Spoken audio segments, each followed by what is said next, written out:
Welcome to all of you this morning. I'm Jeff Holzschuh. I'm president of the MGA and chairman of our charitable foundation.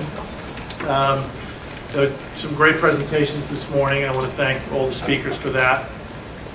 I think the outstanding turnout that we have today from all of you just underscores the great commitment that we have to keeping our clubs healthy and to the support that we get from the leadership of all of our member clubs. So we hope that everybody gets to take away 2 or 3 things today that you'll find valuable. And we encourage you very much to give us feedback and suggestions as to not only on the format of this event going forward, but in things in general. And I'm sure it'll be a worthwhile experience for you all day. Before I make some remarks about the MGA and the foundation, I really wanted to pay special thanks to some of our staff who've done an incredible job of pulling this all together. So Kate Keller, Kevin Klein, Zach Long in particular, and I see Helen. There are just so many people on the staff that have done a great job for all the work they've done in getting this set up and getting you all here. Please join me in a round of applause.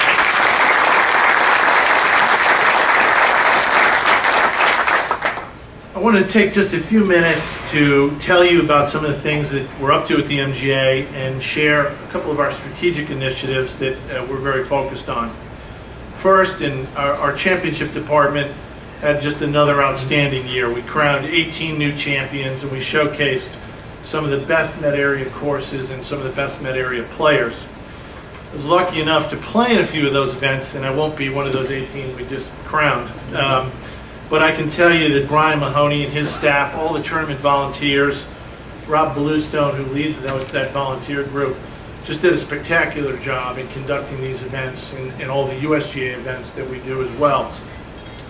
So we of course, we could not hold these events without all of your support, and we thank you for doing that, and we encourage you when Brian calls to be welcoming, because we want to continue to use the great courses in the Met area. So thank you for that. Also, I hope, much to Michael's encouragement, that you all are following us technologically and you've been on our website or our mobile app. I mention this because communications for us is an incredibly strategic area. We have had a great year there and done some exciting things you're going to hear more about.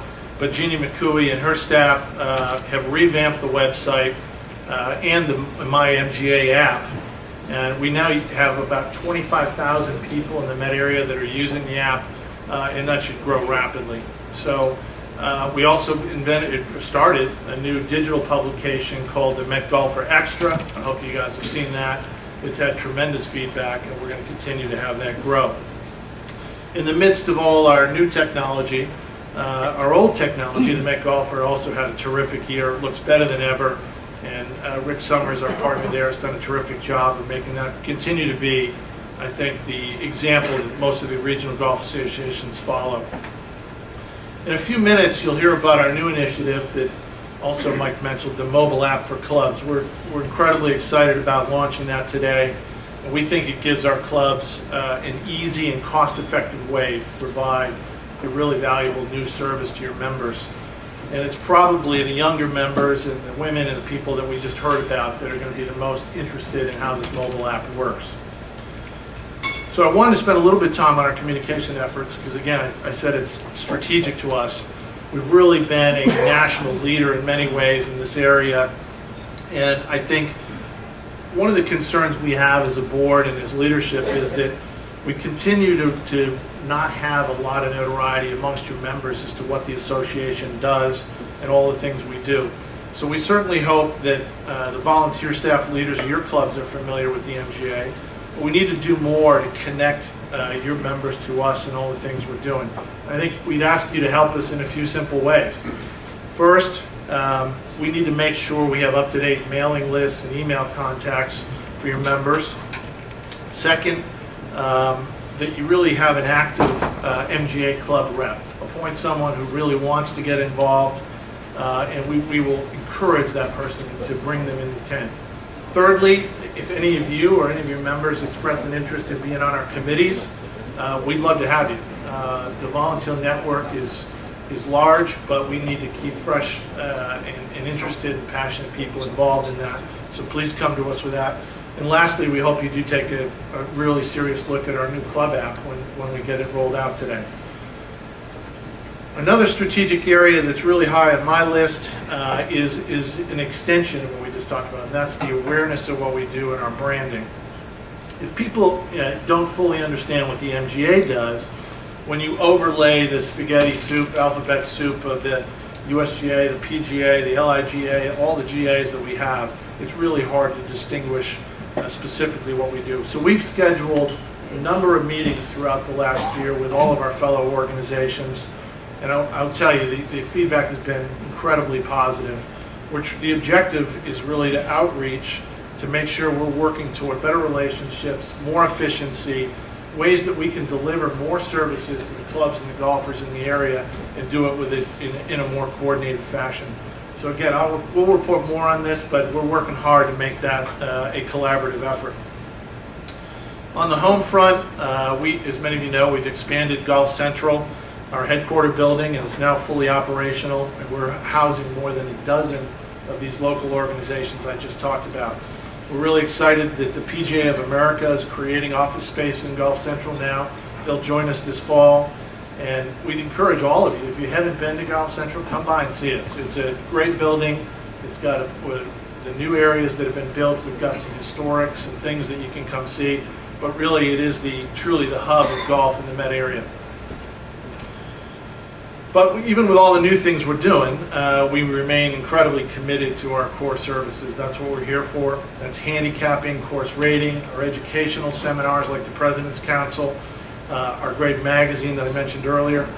We put some information in your packets on insurance programs for clubs and club employees. That continues to be something we think we're state-of-the-art at. We work with the local superintendent associations on educational programs, on turfgrass research. There's also a reminder in your pack that 2013 is the year where we redo our club survey, our club ops survey. Many of you have told us that's one of the best documents that you get from us, so we encourage all of you when you get back to make sure you fill it out.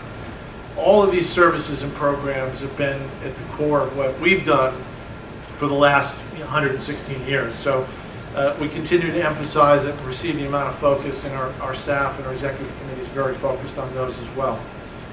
Just a couple more quick points.